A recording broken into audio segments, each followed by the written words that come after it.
If exercise could be put in a pill, it would be the biggest blockbuster medicine of all time. Some of the awesome benefits include improved insulin sensitivity, reduced stress, improved brain health, reduced risk of chronic disease, enhanced detoxification, it slows down the aging process, it improves sexual function, just to name a few. This is why I always say that when it comes to improving your overall health and quality of life, there is literally nothing better that you can do than to be as physically strong as humanly possible. And you do that through exercise. So exercise is awesome. Having said that, believe it or not, there are actually certain times, some really bad times to work out that will actively work against your weight loss goals. So today, I'm gonna be breaking down the 5 worst times to work out where you're actually way better off doing something else in order to get better results. And these are the exact same tips that I give to all my students inside my Fat Loss Accelerator program, so you know it works. Before we get started, give this video a like, subscribe to my channel, and hit the bell to get notified every time I post a new video every week.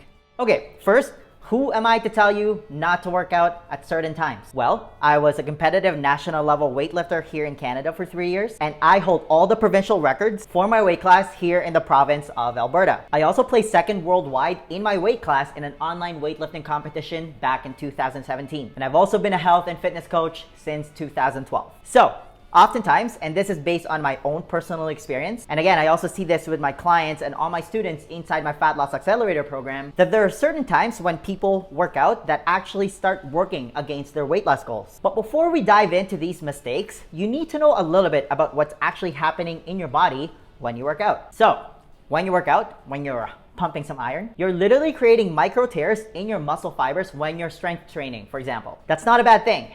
That sends signals to your body then to start repairing those muscles because your body doesn't know when you're gonna lift heavy weights again. So it needs to be stronger for the next time you do it, because the body's default setting is that it's healthy. Your body's always trying to repair itself, and it's when you're not working out when this repair or muscle building happens. Like your biceps aren't actually getting bigger when you're doing bicep curls. Your legs and glutes aren't getting bigger or, getting more toned when you're doing squats. That happens on your days off, which means that if you don't give yourself that downtime, that repair time, then you're constantly just breaking down muscles without adequate and repair time. Which brings me to mistake number 1. Don't work out when you already have delayed onset muscle soreness, or DOMS for short. DOMS is defined as the pain and stiffness felt in muscles several hours to days after unaccustomed or strenuous exercise. It's basically an extreme type of muscle soreness where your muscles are really broken down and they need extra time to recover. And everyone who's had DOMS knows this feeling. This typically happens when you start a new workout routine or you're switching it up where, for example, you've been lifting lighter weights and then all of a sudden you switch to heavier weights. Or you start something new like a CrossFit style workout when your only form of physical activity before that is walking back and forth to the fridge. You wake up the next day and you feel like you've been hit by a bus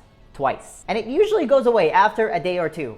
But what happens when you don't listen to your body? Well, it's only gonna get worse. For example, a few years ago, I did a 40 pull-ups in 40 seconds challenge, and needless to say, my biceps were extremely sore the next day. But being the meathead that I was back then, I decided to double up and work those exact same muscles the next day. What happened? Well, the day after, I woke up and I literally couldn't straighten my arms. I had T-Rex arms, and that lasted for days. Needless to say, I learned my lesson. And you're gonna hear me say this multiple times during this video, but this doesn't mean that you shouldn't do anything physical at all. Sometimes moving around actually helps, especially when you have DOMS, like if you do stuff that increases blood flow throughout your body, like mobility work or yoga, for example. Number 2, you don't need to work out when you already worked out earlier that day. Listen, unless you're an athlete or you play competitive sports, the ROI on doing multiple workouts throughout the day is very little. Especially if your goal is to just be healthy, lose body fat,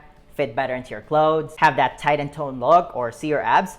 You can achieve all those things without ever doing multiple workouts in one day. It's completely unnecessary. Plus, it cuts into that recovery time that your muscles need. Your muscles and your body needs that much more time to recover because you're putting twice the amount of stress in one day. And that second workout usually isn't as intense or effective as the first one. Listen, I am an absolute gym rat. I love training, but I'm only at the gym once a day. At the same time, there are also other things in life outside of working out that you can focus on, like starting a new hobby, spending time with your family, starting a side hustle, or other things that will improve your life. What you don't need is double the amount of stress in your body by doing 2-a-days. If you want to double up on something, double up on making sure that your diet is on point, because 80% of your body composition is determined by what you eat. Doing multiple workouts in one day also goes against the minimum effective dose lifestyle that I love to preach. Listen, if you really have the itch to do some form of physical activity, you can go for a walk, go for a bike ride, you can go play with your kid or your dog if you have one, maybe take your neighbor's dog for a walk. Again, there are other better things to do than go back to the gym for a second time. And I just have to mention this, especially if you're new to the channel. Some people do multiple workouts in one day because they're counting calories they burned during their workout. That is the complete wrong way to look at exercise. All you really need to know is that calories burned during your workout does not translate to fat burned in your body. And if you've been doing multiple workouts in one day, you go on multiple runs throughout the day, for example, and you're not losing weight, you already know this to be true. Listen, more isn't always better. Think less, but more intense is better. Quality over quantity, and focus on movement throughout the day instead. By the way, feel free to check out my Lean Body Blueprint 21-day weight loss challenge if you want to know how to get started on less but better workouts. Number 3, don't work out when you're sick. I debated whether I should put this on my list or not because it seems so obvious, but I think we need to talk about it. When you're sick, your body's not 100%. It's trying to fight off whatever virus or infection you caught. And a lot of your body's precious energy and resources are going to be put towards dealing with that. Again, your body's natural default setting is healthy. So when you're sick, getting back to good health is priority number 1, so you don't die. So it's probably not going to be the best idea to pump some iron when you're sick. Your body is compromised, but then this is when you hear some dummy at the gym that tells people, oh, just power through, hashtag team no days off. No, you're making things worse. I have never met anybody who felt better after doing an intense workout when they're running a fever. That's just dumb. Why would you do that to yourself? Or if you have the flu and you go to the gym, you're probably infectious. That's just not cool. Who are you trying to impress? And oftentimes, I often see these people stop mid-session because they're literally dying. So don't even try it. The gym isn't going anywhere. Now, what about when you're just coming out of a cold, for example, you're starting to feel better, but you're just not quite 100%. I would wait until you're about at least 95%. And even then, I would just go and not do anything too intense. Like, don't attempt to set a new world record or anything like that. Remember, exercise is all about movement. If you're worried about muscle atrophy, don't. Here's how it works. It's very hard to put on lean muscle mass. Like whenever you hear someone say, oh, I put 15 pounds of muscle over the summer. Yeah, no, you didn't. You maybe put on a couple of pounds. Unless you're injecting weird stuff in your body, it is very hard to put on lean muscle mass, which also means that it's hard to lose it. Your body has certain survival mechanisms that gets triggered, and muscle is usually the last thing to get used up for energy. First, you have stored glycogen, and then you have about 100,000 calories worth of stored energy in the form of body fat waiting to be used, for crying out loud. That is what it's there for. This is energy waiting to be used. It's not just there for looks. So get that mentality out of your head that you're gonna lose your precious muscles when you take a couple of days off from the gym when you're sick. You're in this for the long haul. The gym isn't going anywhere. There's even studies out there that shows that if for some reason you can't work out for 30 days, but as long as you're eating enough protein, you're not gonna lose your precious muscles. Number 4, don't work out when you're stressed out of your mind. Yes, exercise can relieve stress, but it's still a type of stress in itself that you're introducing to your body. As mentioned earlier, when you work out, you are creating micro tears in your muscle fibers. Your body then repairs those muscles when you're resting. That repair mechanism makes your muscles stronger, and that's how you get bigger legs and bigger biceps. But for example, if you're under a lot of emotional, financial, and physical stress, adding an additional stressor will make it so that your body has more stress to deal with. Again, whether you're getting chased by a bear, or you're working out, or you're going through a breakup, or you're studying, or you're going through financial stress, or all of the above, your body treats all those stressors the same way. And the biggest point that I'm trying to make here is that when all that stress that I mentioned becomes chronic, that's when it gets bad, because chronic stress leads to chronic inflammation. And inflammation in the human body is the root cause of a lot of diseases, including diabetes, cardiovascular disease, obesity, cancer, arthritis, and all sorts of nasty stuff. Also, chronic stress also leads to chronically high cortisol levels, so that is your stress hormone, which leads to that all too familiar weight gain around your belly. It's actually a defense mechanism by your body because it's trying to protect your precious organs. Again, I'm not saying that you shouldn't work out. That's not what I'm trying to say here. It's the same concept that applies when you're sick. If stress isn't too high, then sure, go for a HIIT workout or high intensity interval training. Do something intense. But if you're dealing with a lot of stress at the same time, you might be better off just focusing on movement when you're working out. No need to set the world on fire and attempt a new world record. Or at the very least, don't do HIIT workouts on consecutive days. That way, your body has more time to recover and deal with the other stressors that's happening in your life. Number 5, don't work out really close to bedtime. When you do a really intense workout, like if you do CrossFit or HIIT, for example, or you go for a 5K run, or you do something that really jacks up your heart rate, then that's also gonna increase your cortisol, which again is your stress hormone. And your body is gonna get flooded with glucose, which is a quick burning energy to fuel your fast pace. But if you have high cortisol right before bed, you can kiss melatonin production goodbye. That's your sleep hormone, by the way, because you're still high strung from your workout, and that's definitely gonna affect the quality of your sleep. Like, you don't really want to stress your body right before bed. You want to create an environment where it gets a chance to unwind and relax. If you really want to do something at night, do something that's low intensity and relaxing, like doing yoga or go for a walk. Going for a walk after dinner, by the way, has been shown to reduce the blood glucose response by up to 30% because you're giving your body a chance to burn some of that glucose from your dinner just by moving around. And the faster you can regulate your blood glucose levels, the faster you can tap into your fat burning mechanism. Now, if nighttime is the only chance that you can work out, then I guess it's better than nothing. Just try not to do a really long workout and do your workout 3 hours before going to bed, which leads me to mistake number 6. Did I just say 5 at the beginning? Mistake number 6.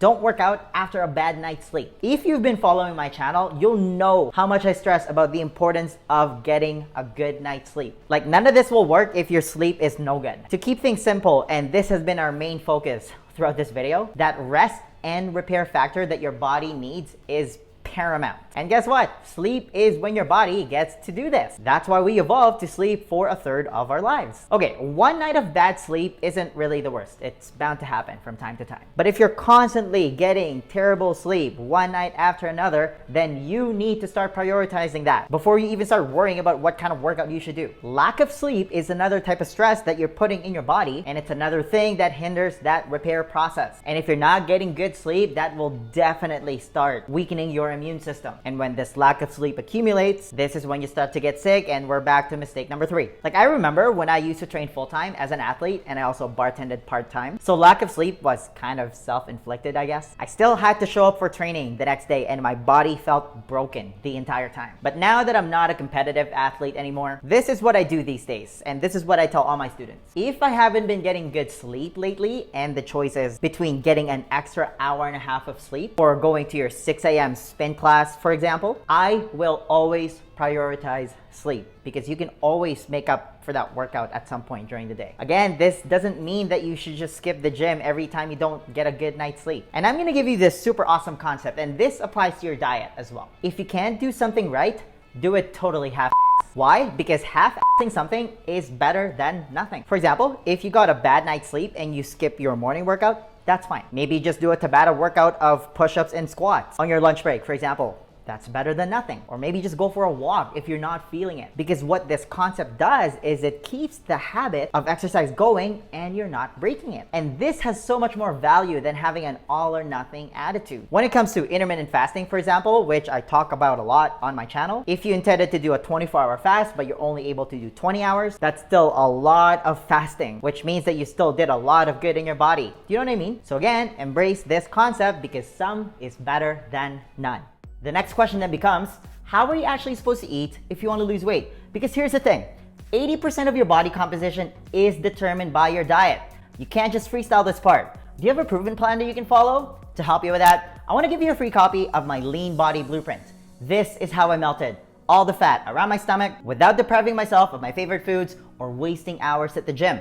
It's a simple 4-step process specifically designed for busy professionals, and it's the exact same blueprint that I teach to all my private coaching clients, and they've all gone to see some amazing results. If you want to be the next success story, then download your free copy of the Lean Body Blueprint right now.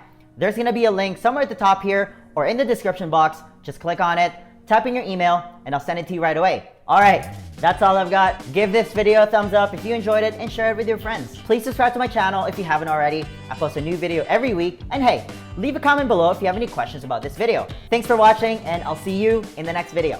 First, a high five.